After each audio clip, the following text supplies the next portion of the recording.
Test, test, test, test, test, test, test, test, test, test, test, test. Alright. It is hella windy outside, but I'm going to record this anyway. So it's been a while since I've been motivated to put something together for you all. I've spent most of my free time trying to build my business and teaching myself something new almost every single day. It's caused a little bit of burnout from time to time, so I have to remember to put the work away and give myself a break. I've been on the road now for almost 5 months, and with the exception of a few weeks when my mom flew into Colorado, I've been basically on my own, trapped with the dog inside my van. Fortunately, I know myself, and I know that I really, really enjoy being alone. Actually, I'm surprised by just how much I enjoy being alone. It might be borderline psychopathic. But sometimes I think about how I used to have an unhealthy relationship with alcohol, and my unhappiness really was the fuel for that alcoholism. Last time I got fucked up was in this van. I woke up with beer all over my floor and a pen jammed into my body. Alcohol could have very well destroyed my dream of van life. Can you imagine if I got a DUI? I wouldn't even be legally allowed to sit behind the wheel of my own vehicle. Now, I'm not going to say I'm 100% immune from fucking up. In fact, over the last few weeks, I've had a slight urge to pick up a nice high alcohol content beer to take the edge off, but I quickly brushed that idea off because I've never drank alcohol, then woke up the next day and said, that was a great idea. So I'll just stick to my low-risk drugs and be about my merry way.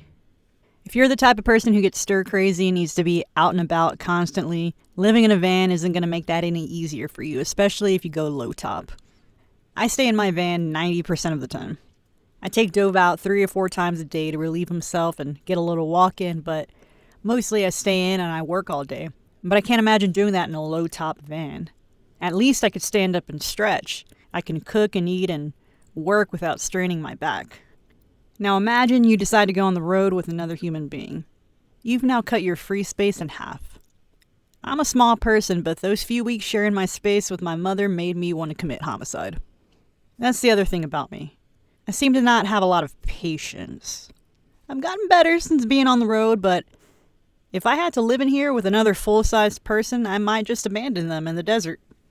If you're not in a good headspace, please don't do van life. If you're struggling with drugs, depression, anxiety, money issues, you got to get to the bottom of that first before you throw yourself into the wilderness and readjust your entire life. Don't underestimate the sacrifices you're going to have to make when you become a rubber tramp. Some people might say, fuck what this bitch says. If you want to live your life, then live your life. But sorry to say, you ain't living, T.I., if you wake up every day worrying about running low on money, or if you're angry with your partner, or upset that the weather is keeping you stuck inside your tiny little van. Sometimes your van will get filthy. Sometimes you will get filthy. I mean, you're living in the mountains or the desert. You drive through dusty-ass roads sometimes. If that bothers you, then don't do it. My biggest frustration used to be my dog, but we're working on it. Some days I worry about money, but I'm working on it. And I have faith in myself and my abilities.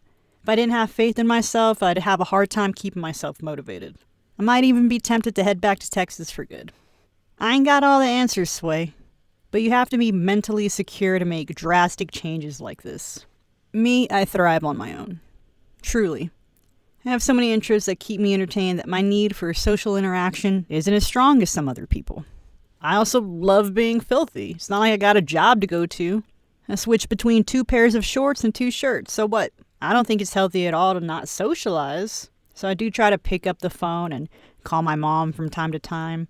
And I ask the guy during the Walmart curbside how his day's been. And sadly, I'll sometimes ask myself a question while driving, and then I'll answer it. Little things like that. But mostly, I just binge watch Real Housewives and pretend I'm friends with all of them. And to me, that's all the socializing that I need. This is all I really needed to say. It's been on the brain for a while now, so for everyone who romanticizes #van life and is honest with themselves, understand everything that you're giving up before jumping in blindly. You don't have to learn everything the hard way. Be honest and fix what you know needs to be fixed first. Oh my God, Amanda, shut up already. Alright, we done. Next time. Till next time.